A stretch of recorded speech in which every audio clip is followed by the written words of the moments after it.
just a short warning before the story begins.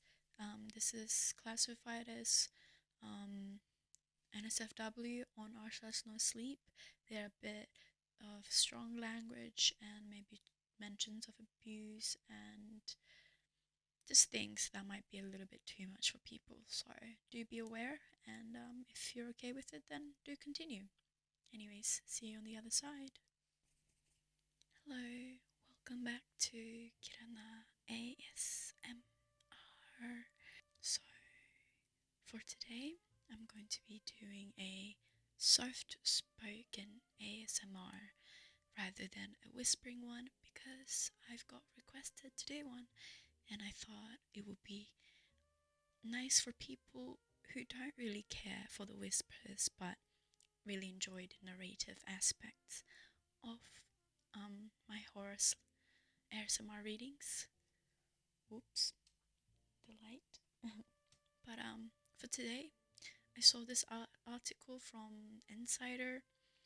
So apparently there's this story on no sleep. That's kind of like the vibe of a ghost story told around a campfire, and apparently it's one of the scariest stories according to this article. Anyways, without further ado, let's get into it. The new fish. I was jolted awake about an hour ago, confused and disorientated. My heart was pounding and my sheets were soaked in sweat.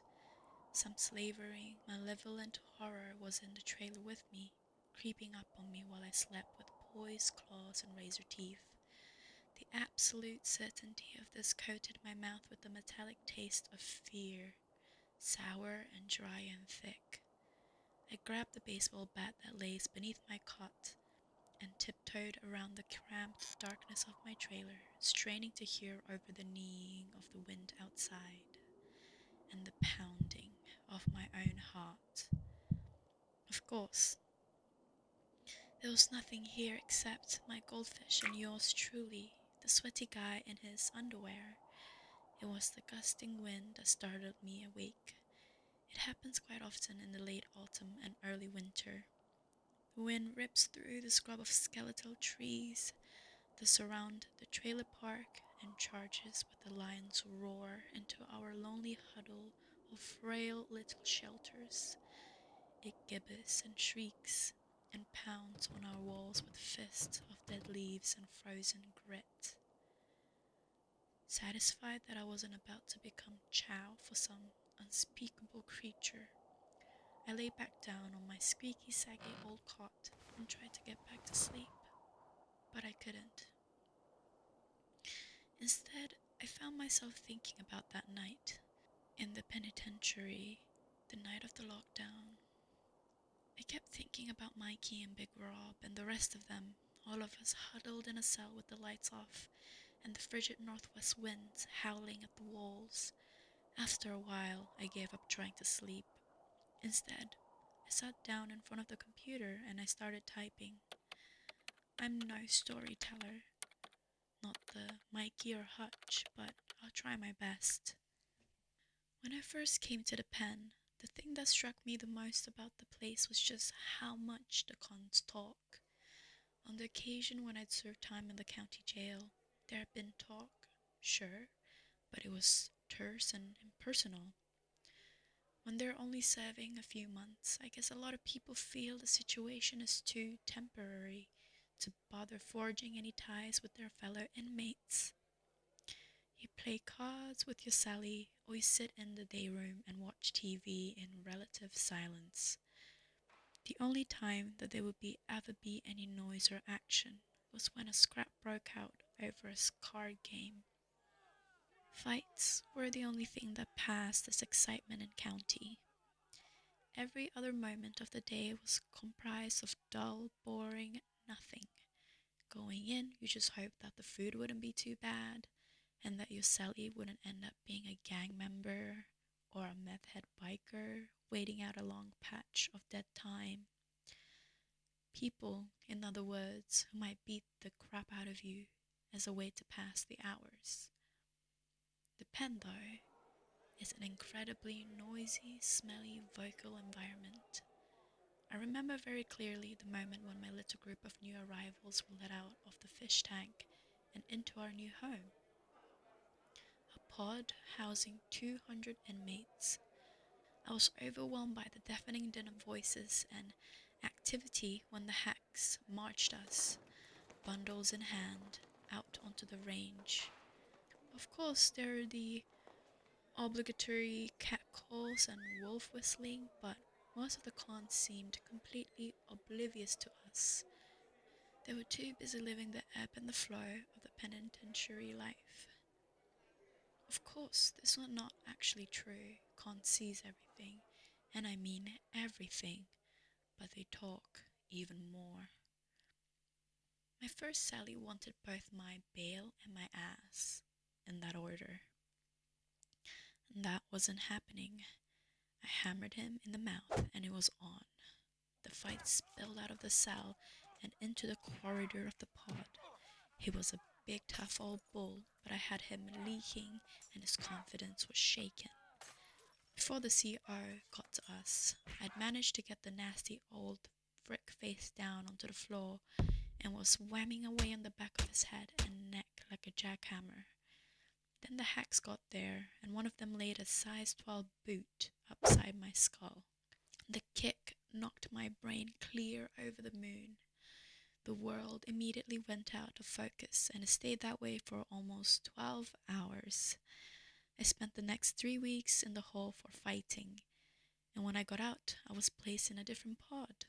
Word had gotten around that this fish wasn't exactly new, and that I had a mean right cross.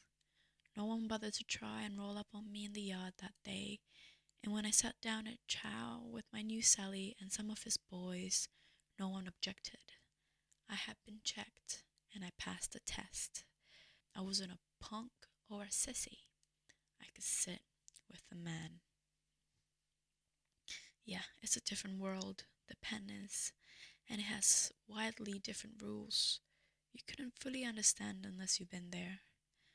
It wasn't long before I settled into a routine, up for head count and chow, off to work in the laundry, chow, nap, workout, chow, and then struggled to fill the dead hours between supper and lights out.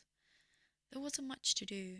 The con plays cards, betting with tobacco bales purchased from the commissary, and individual hand-roll smokes. Some watched TV and others watched the wall. Some watched each other. Tensions were always high between the rival gangs. Dope fiends spiked what they liked to spike in the bathrooms. Daddies took their sugar boys into rented cells or the showers, and they got some, while the homeboys held watch for the cops. And there was, of course, a lot of talk. Talk of family back home. Women had and lost, of misdeeds proudly done. There were enough stories flying around that place to fill a library. My Sally was an old con named Mikey.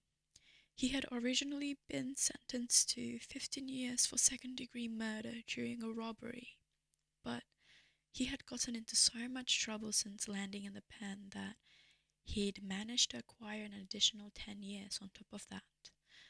Mikey was doing all day, and he'd made peace with that fact.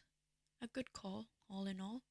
A straight shooter who didn't play with a spike. The thing was, he'd kill just about anyone if he got it into his head that he wanted to. In earlier years, Mikey had been a trigger man for the bikers. He'd been convicted for murders of 6 people and was a suspect in 16 others. And I can well imagine that a number of them had probably been friends of his at one point or another. In certain circles, a good friend can become your murderer in the blink of an eye. That's the kind of people you do time with, in maximum security. Mikey and his crew liked nothing better than to spend a Sunday evening crowded up in someone's cell, drinking Pruno and shooting the crap. Personally, I didn't care much for the hooch. It tasted like rotten garbage with a heavy fruit bouquet, but the stories were welcome. When Mikey or one of his homeboys were on a roll, we could all forget ourselves and be somewhere else for a little while. As far as con go, they were good frickin' guys. They were, and these bull sessions were the glue that held Mikey's crew together. I remember watching and listening for hours on end, spellbound, as Mikey or Big Rob or whoever wove a tapestry of words in the thin air around us. They'd make us roar with laughter, clench in rage, and even slightly choke up in sadness. Some of those guys could play immense emotion like a violin with their storytelling. They were masters of the form. Most of the time, the stories were pretty coarse, which was to be expected. Look where they were coming from, and occasionally they were downright freaking horrifying. But there's one in particular that I can remember word for word, quite literally. I can actually close my eyes and see Mikey and Rob Hutch and the rest of them sitting in that cell that night. All of us bathed in the sickly red glow of the emergency light and transfixed by what we were being told. This particular stories like to pop up in my head in the small dead hours of the night, when the harsh winds of drab old November lash and rock my rusty little trailer hard enough to wake me up, as they did tonight. Coincidentally, it was on a November night just like this when I heard this story. I was about a year into my 4-year sentence for armed robbery, and this was my second winter in the pen. I recall that the goddamn wind was cutting through the walls really badly that night, and the drafts were freezing our toes solid. There had been a murder that day, and the whole pen was on lockdown. All 5 pods, and the protective custody unit too. Big Rob Hutch was a man who had his ears to the ground, and he had known that the lockdown was imminent. We had just enough time to make preparations for what was coming. Happy for a chance to hang out and get fricked up, 7 of us quickly headed into his cell with our bedding, snacks from the commissary, and as much gear as we could get our hands on. I remember that we were all wrapped up in our thin, scratchy blankets like convict burritos. Blankets were grey and made of rough wool. Upon checking into the razor wire inn, you were issued one and only one. In the winter, blankets were at a premium. Men would fight for them, sometimes even kill for them. Mikey and Big Rob were both sitting on the lower bunk. Old Train and his kid Remy had the top one. I was freezing my butt on the floor along with Nick and Richie. The young pups had to sit on the floor. That's just the way it was. The old cons got to snuggle their butts into the relatively comfort of the thin mattresses that covered the squeaky spring slats. And in Colton's case, the old cons bitch as well. We weren't complaining out loud about it, though we knew better than to do that. Big Rob was a trustee, and one of his duties was to mop the floors in the prison morgue. He was telling us what had happened when the coroner performed his autopsy on Stutters. Stutters was a junkie who had been suspected of ratting out various other cons to the cops in exchange for a smack. He was the reason why the entire pen was on lockdown. He had been discovered in his bunk after lunch, dead as day-old dog poop and full of ragged holes. The shiv was found in the toilet in the shower room. It had been made from plastic bags, heated to melting with a bic, then compressed to form a sturdy, sharp little weapon. So, I'm mopping up where they keep the gunneries, and down the hall the doors open a bit, so I can see the doc leaning over Stutters on the table. He's humming and singing to himself like usual, and I'm smiling at how crappy his voice is. When all of a sudden the doc says, "Holy crap, would you look at that?" And then he starts ganging and retching. Then get this, then he actually screams for real. He freaking screams, and he yells, "Jesus Christ, it's all over my freaking arm." He runs out of the room and down the other hall, and I'm like, what the hell was that all about? I heard him yelling for his assistant, or whatever they are, the younger ones. They all come running back, and I heard one of the assistants say, "Oh, crap, you gotta be kidding me." Then the smell hits me from all the way down that long ass hallway, and it's putrid, boys. I smell like a combination of rotten flesh in an old crap house in August. I had to grab my nose and run the frick out of there. Worst thing I ever smelled.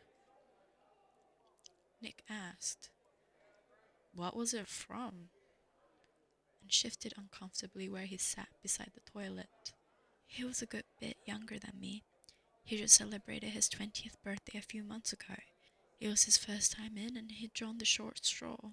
15 years, 8 before he'd be considered for parole. His uncle, fortunately for Nick, was also serving time in the same facility. He was an upper echelon Hells Angel who ruled both B-Pod and C-Pod with an iron fist. As a result, Nick was getting the easiest ride a first-timer to the pen ever had. Coltrane and Mikey had personally welcomed the kid into the crew. As per the old man's order, he was fresh-faced and physically soft. I occasionally wonder if he'd ever really known just how bad it could have been for him in there. "Apparently," Big Rob said, lowering his voice to a husky stage whisper, "starters were getting checked for pokes and track marks pretty regular because he got busted for so much possession. So he started shooting in his butt. But not like in his butt cheek, you dig?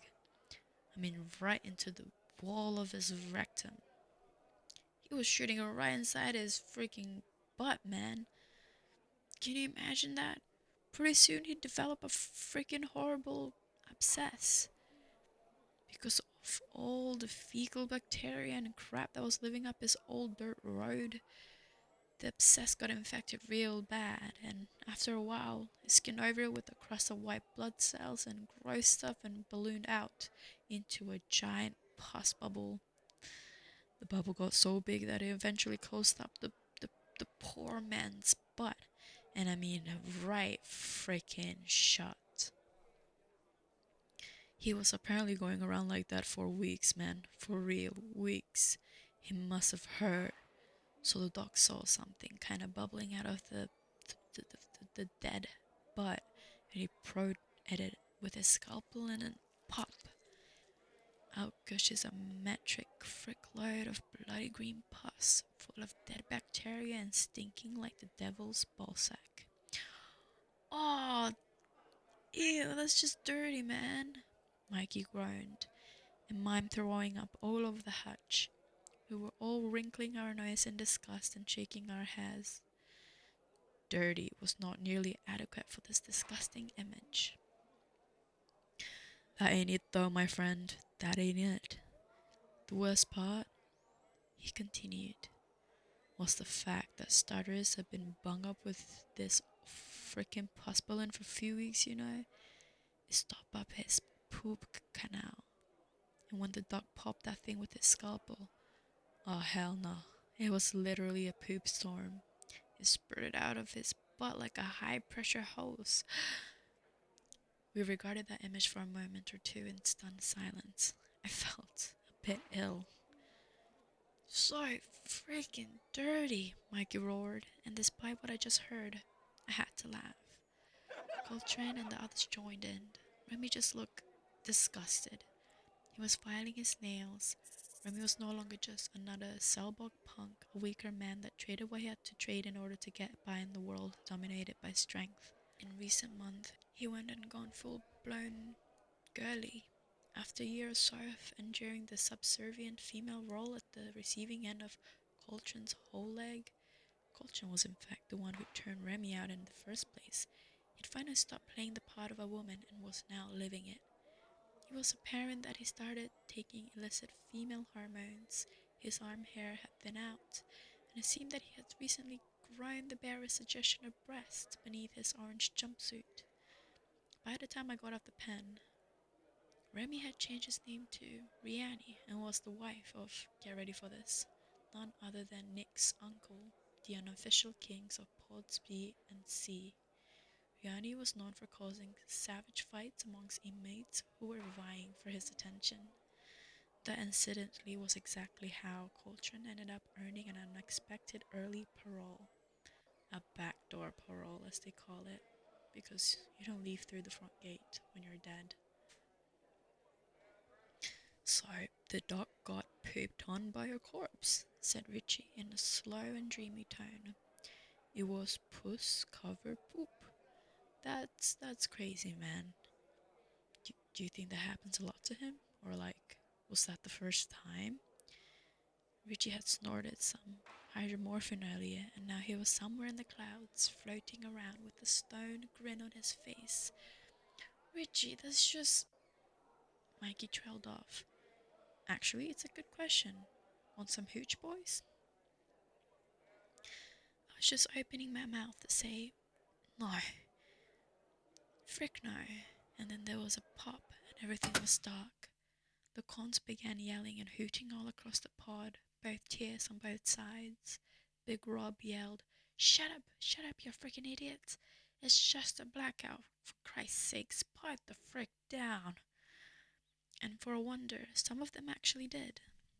The thing was, Big Rob Hutch was, well, just that big. He was as big as a buffalo. I was surprised that the lower bunkers support both Rob and Mikey, who was not exactly small himself. The emergency lights snapped on, soft and red and eerie. It made the common area of C-Pod look like a scene from an apocalyptic horror movie. We could see the guards standing there in the guard hut through the bulletproof glass, waiting to see how the cons were going to react to the power going out during a lockdown. Not only were we being sequestered in our cramped little cells for an indeterminable length of time, we had also been rendered unable to properly read a book. A number of the cons could actually read, and did, or see your hands while playing cards, or even listen to the radio, for Christ's sakes. The hack was a dark figure swathed in dim red, his body language alert and poised for action. I'm pretty sure it was Robin who was the boss on hut duty that night. Robin was a dead-eyed, square-jawed oaf without an ounce of empathy in his whole body, and he just so happened to have a 12-gauge shotgun on hand with a modified choke. I fervently hoped that no one would take it into their heads to start some serious crap, because if they did, there was good chance that we'd all regret it. There was a lot of hollering and door kicking around the pod, but it soon became apparent that the ruckus was just for show and was half-hearted at best. We all silently thanked whoever might be listening that the emergency reaction team wasn't going to be called in. The ERT didn't play around. Calvers suited and anonymous in their visor helmets, they march into the pods and indiscriminately barge into cell after cell, busting heads and wiping out teeth with their batons.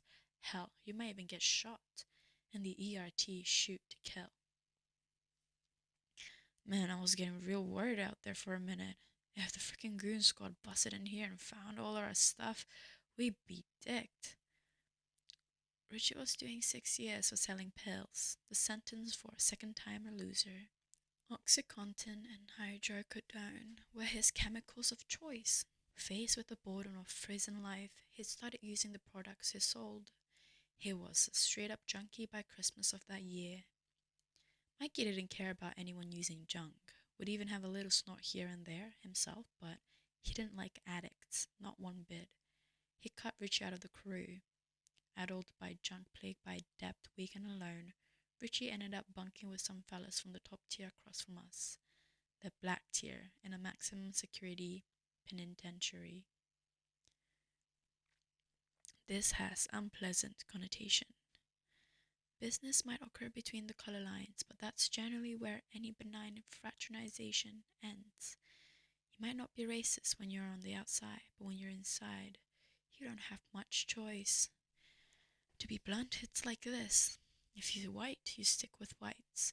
The black and Hispanic cons don't want to be your buddy, and vice versa. There are, for a variety of reasons, a large number of hostilities between the color lines. They'll stomp the crap out of you, or worse. When we got word that Richie had been seen walking, his face cast down, up the stairs to that second tier, well, we knew. Richie had heavy debts, forced to either trade himself or die, and Richie had chosen life. Jesus, I felt horrible for how it ended for Richie, and I still do. His desperate last bid to cling to his wretched mortal existence only prolonged, inevitable. He was dead within a month. One day after enduring his morning abuse, something must have finally snapped in Richie's head. His will to live crumbled and fell. Richie stayed behind while his tormentors went down for morning chow, and he stuck a spike in his arm for the last time, high as a kite. Richie then offed himself on the corner post of the top bunk. He did it with a rope made of knotted together socks. I'm rambling now, aren't I? Sorry, I do that sometimes.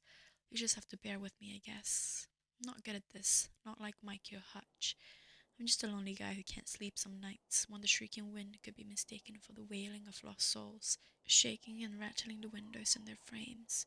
Even though I was released on the pen 15 years ago, I can't shake the feeling that I'm still inside. But I suppose that we're all imprisoned by something on some level, aren't we?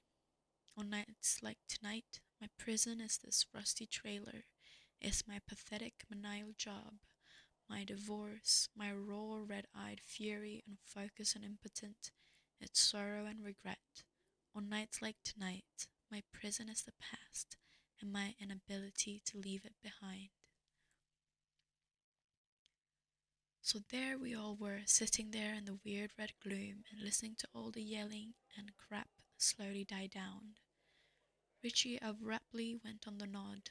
Nick balanced a shoe on his head, and we all chuckled.